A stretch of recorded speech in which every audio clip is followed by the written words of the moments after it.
¿Qué tal, chicos? Retornamos ahora con la segunda parte de nuestro tema, los presidentes del siglo XXI. Estamos hablando del gobierno de Alejandro Toledo. Justamente estábamos hablando de que, digamos, el Perú tuvo la visita de un presidente norteamericano. Por primera vez, el presidente George Bush llegó al Perú, ¿no? Hizo una visita en el Palacio de Gobierno y se entrevistó con los ministros y el presidente Alejandro Toledo. Asimismo, también Alejandro Toledo participó de una cumbre, de la cumbre del Foro de Cooperación Asia-Pacífico. Estoy hablando del APEC. Por primera vez, un representante del Perú, el presidente del Perú, asiste a este foro de cooperación llamado APEC. ¿Dónde fue esta cita? En Shanghái, China. Ahora, uno de los hechos más relevantes justamente dentro del gobierno de Toledo, justamente fue de que la Comisión de la Verdad y Reconciliación Nacional presentó su informe. En el año 2003, ¿no? Esta Comisión de la Verdad presentó un informe señalando que 69,000 peruanos murieron a manos de la violencia sociopolítica. Y cuando ellos hablan de la violencia sociopolítica, se refieren, digamos, definitivamente al terrorismo. Una de las grandes críticas de esta Comisión de la Verdad justamente es que no le llama por su nombre a la muerte, ¿no? A la causa de la muerte de estos peruanos. Le llama violencia sociopolítica y no le llama terrorismo. Es una de las principales críticas que tiene justamente esta Comisión de la Verdad. Muy bien, justamente tenemos acá la empresa LAM Perú, ¿no? De propiedad de Sebastián Piñera, ¿no? Presidente chileno, ¿no? Y que obtiene el monopolio de las rutas comerciales en el Perú. Ahora, recordemos algo importante, que Alejandro Toledo llega al poder en segunda vuelta y justamente tiene un debate con Alan García. Y justamente la foto del debate, ¿no? Al terminar el debate, se le ve a Alan García inmenso y a Alejandro Toledo muy pequeño. Muy bien, pasamos a la siguiente diapositiva y justamente tenemos acá a la presencia, ¿no? Del presidente de Perú y el presidente de Estados Unidos, ¿no? En una reunión en una de las salas del Palacio de Gobierno de Lima. Muy bien. Ahora, justamente hablamos del informe de la Comisión de la Verdad. Ahora, hay que recalcar algo, que esta Comisión de la Verdad tuvo como presidente a Salomón Lerner Febres, que había sido, en ese momento, no hace poco, ya, rector de la Universidad Pontificia Universidad Católica del Perú, ¿no? Además de la investigación de la violencia terrorista de Sendero Luminoso y el movimiento revolucionario Túpac Amaru, esta comisión intentó profundizar en las causas de esa violencia y en la dura represión militar, ¿no? Al final llegan a la conclusión de que estos 69,000 muertos, ¿no? Esa causa digamos, son causadas por las acciones del terrorismo como también de las Fuerzas Armadas, ¿no? Para ello, para esta investigación, ellos contaron con el testimonio de 16,985 personas y realizaron 25 audiencias con las víctimas de la violencia o con la familia de esas víctimas, ¿no? Este informe fue entregado al presidente Toledo, justamente la familia reclamando, ¿no? Por sus seres queridos, desaparecidos, muertos, ¿no? En dónde estarán. Nunca, en algunos casos no se supo, digamos, no se supo de los cuerpos de algunas personas. Muy bien. Ahora pasamos justamente también a los hechos, ¿no? Y es que en el gobierno de Alejandro Toledo se nombra a Beatriz Merino como presidente del Consejo de Ministros. Por primera vez en la historia del Perú, una mujer es presidente del Consejo de Ministros, Beatriz Merino, que había sido miembro del Frente Independiente Moralizador, del partido de Fernando Olivera. Muy bien, ahora recordemos que Antauro Humala y su hermano Ollanta habían salido libres. Ollanta Humala fue nombrado cónsul militar en Francia. Bueno, ese cargo no existía, lo crearon justamente para darle a Ollanta, quien había dirigido esta rebelión en Tacna, Locumba, ¿no? Y Antauro Humala no recibió nada. Él se rebeló en el año 2005 tomando una comisaría en Andahuaylas, ¿no? A este hecho se le conoce justamente como el Andahuaylazo, donde Antauro Humala, con el apoyo de algunos reservistas del ejército, ¿no? Que no estaban en actividad, llamados etnocaceristas, ¿no? Toman la comisaría, matan a algunos policías, ¿no? Y después de 2 días de haber tomado la policía, es capturado, digamos, y llevado a la cárcel, que hasta el momento se encuentra ahí. Muy bien. Ahora, el lunes 7 de noviembre, hecho importante, del 2005, el condenado expresidente Alberto Fujimori fue capturado en Chile. Él vino en una avioneta privada desde Japón, llegó a México, hizo una escala en México y luego viajó por las costas de Sudamérica y luego hace su arribo a Chile, donde es capturado. Y de ahí, después de varios meses, es enviado al Perú para seguir un juicio. Justamente acá el anuncio, ¿no? La República, dictador capturado en Chile. Cayó Alberto Fujimori. Muy bien. Ahora justamente tenemos imágenes del famoso Andahuaylazo, Antauro Humala, hermano del expresidente Ollanta Humala, ¿no? Con los reservistas etnocaceristas, ¿no? Y hay que recordar algo importante. Esta foto, la que está acá en la parte inferior, nos hace ver de que Antauro Humala tuvo un gran gran apoyo popular, un gran apoyo de la población, ¿no? Que según él era un acto de dignidad, ¿no? Rebelarse contra el gobierno opresor de Alejandro Toledo. Muy bien, recordemos que los hermanos Ollanta y Antauro no son de tendencia izquierdista, pero a pesar de que Ollanta Humala era de tendencia izquierdista cuando llegó al gobierno, hizo un gobierno neoliberal, todo lo contrario, ¿no? Bueno, acá ya cuando es capturado y con la B de la victoria hasta la actualidad se encuentra en la cárcel. Muy bien. Ahora, ¿cuáles son las obras del gobierno de Alejandro Toledo?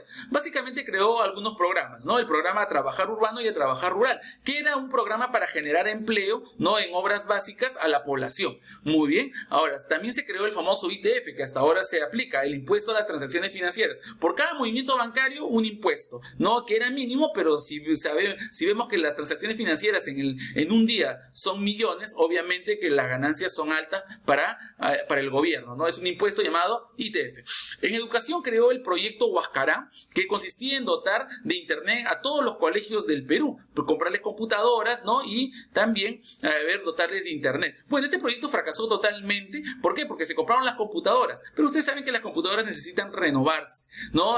No había un programa para la renovación de estas computadoras, por lo tanto el proyecto Huascará, ¿no? Resultó ser un total fracaso. Y el proyecto de la nueva secundaria, que básicamente tenía que ver con el desarrollo de las clases en aula, que tuvo cierto éxito, ¿no? En algunos colegios y en la actualidad se aplica en algunos colegios privados. Muy bien. Ahora, creó el Ministerio de Vivienda, ¿no? Y el Ministerio de Vivienda tuvo un éxito, digamos, rotundo. Creo que viene a ser el ministerio de mayor éxito en el gobierno de Toledo y que ha perdurado hasta nuestros días. Porque dentro de este Ministerio de Vivienda se creó el programa Techo Propio, ¿no? Para abastecer de viviendas a la población, que consistía en dar facilidades para que la población pueda comprar terrenos, pueda comprar casas, pero sobre todo departamentos. De esa manera el Estado daba un bono a todos aquellos que se cogían este programa Techo Propio, que hasta la actualidad está vigente. Muy bien, se creó el programa Tolerancia Cero para, digamos, luchar contra el terrorismo, la delincuencia y el narcotráfico. Se dio también la Ley Orgánica de Regionalización. Esta ley orgánica sigue vigente porque es la ley en la cual se basan los gobiernos regionales, los 25 gobiernos regionales que tenemos en el Perú.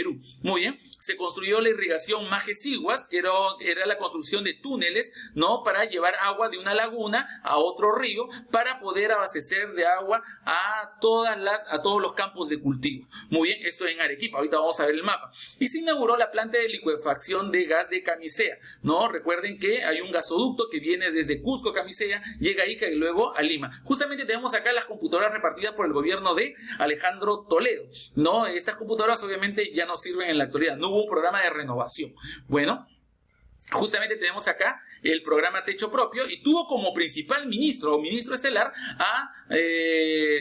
al congresista también, Techito Bruce, ¿no? Carlos Bruce, o conocido como Techito Bruce, fue el ministro de Vivienda, ¿no? Muy famoso y que hasta hace poco también fue congresista. Y acá tenemos el mapa justamente de la irrigación Majes-Siguas, ¿no? Tenemos acá el embalse de Angostura, que viene a ser una laguna artificial. Se hace un túnel para llevar el agua hasta el río Colca, ¿no? El río Majes se llama Majes en la parte baja, pero se llama Colca en la parte alta. Justamente de esta laguna artificial se lleva agua hasta el río Colca en un túnel, ¿no? Y luego, ya en la parte media del río Colca o río Majes, que es el mismo, se construye otro túnel mucho más largo que lleva aguas al río Siguas para irrigar todas las zonas de cultivo que se encuentran entre estos dos ríos, ¿no? Entre el río Majes y el río Siguas. Es una gran obra de irrigación construida en Arequipa en el gobierno de Toledo. Muy bien.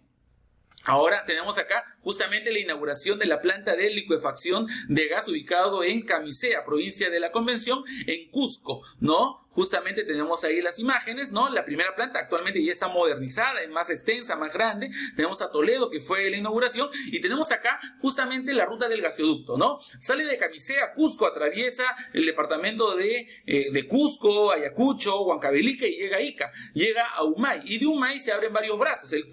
Un tubo va para Pisco, ¿no? Para luego ser exportado. Otro tubo va a Lurín, donde se encuentra el City Gate, y de ahí se reparte a la ciudad de Lima, ¿no? Y por eso nos llega el gas gas natural a nuestras viviendas. Muy bien, y hay un tubo que se va al sur, a la ciudad de Ica y luego a la ciudad de Nazca. Justamente este es el famoso gasoducto, ¿no?, de Camisea, construido durante el gobierno de Alejandro Toledo. Actualmente existen otros proyectos y se ha extendido también este gasoducto a otras partes del sur del Perú. Muy bien.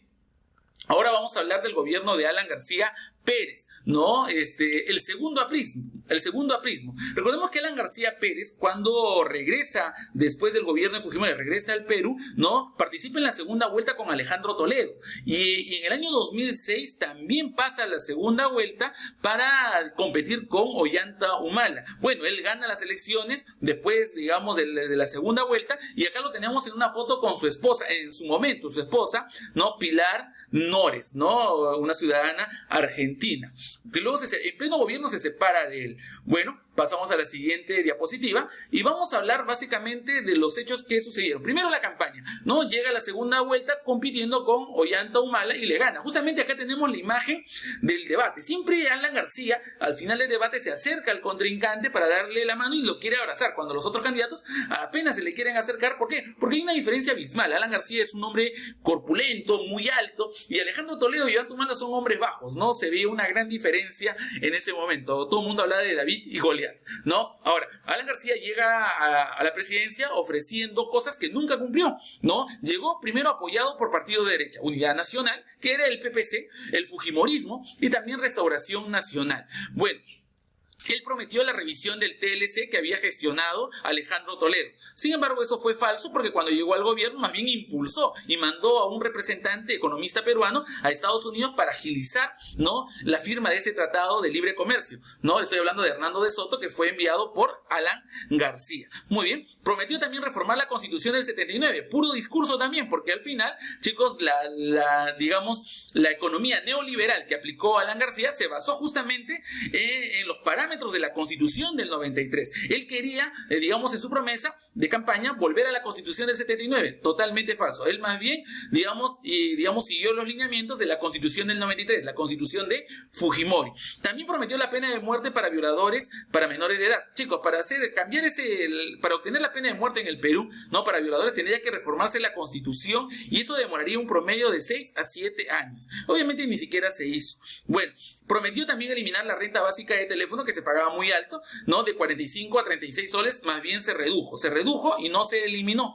Mejor dicho, las promesas que hizo Alan García en su campaña y por las cuales ganó, chicos, no se cumplieron, y más bien, ¿no?, al final resultó todo un embuste, ¿no? ¿Por qué? Porque lejos de restringir, eliminar, más bien apoyó, ¿no?, lo que él no apoyaba cuando era candidato. Tenemos acá la otra diapositiva y vamos a ver que Alan García Pérez tuvo una buena situación económica. ¿Por qué? Porque hay muchas exportaciones. Las exportaciones se duplicaron, se triplicaron, y eso sobre todo de minerales.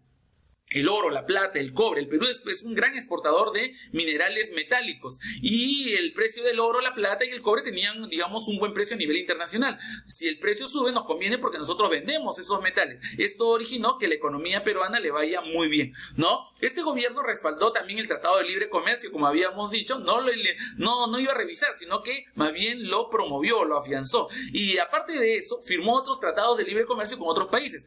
Firmó un TLC, Alan García firmó un TLC con China, ¿no? Y del cual, a ver, chicos, hasta ahorita se aplica y hay muy buenos beneficios por eso. Un TLC con Canadá, con Singapur, Tailandia, Corea del Sur, México y la Unión Europea, ¿no? Lejos de, digamos, en la promesa, ¿no?, de candidato de eliminar o revisar el TLC, afianzó y firmó otros TLC con otros países. Ahora, esto permitió que el Producto Bruto Interno crezca notablemente, las reservas internacionales también, ¿no? Pero había un gran problema todavía. ¿Cuál era el problema? Que existía una brecha interna entre ricos y pobres, y esta brecha se mantuvo, chicos, se ha mantenido hasta ahora, ¿no? Se mantiene hasta ahora, y sobre todo es una de las más altas de América. Hay que recordar que Si bien en el Perú ya ha habido, digamos, buenos momentos económicos, sobre todo por la producción y el consumo, ¿no? Los sueldos son muy bajos. Si bien la población puede sobrevivir, no hay escasez, no hay inflación y puede sobrevivir, digamos, de cierta manera tranquilos, no significa que se encuentren bien, debido a que los sueldos son muy bajos. Los sueldos son muy bajos en ese momento, los sueldos eran de 650 soles. Muy bien, chicos, hacemos una pausa para retornar con la siguiente parte de los gobiernos del siglo XXI en nuestro país.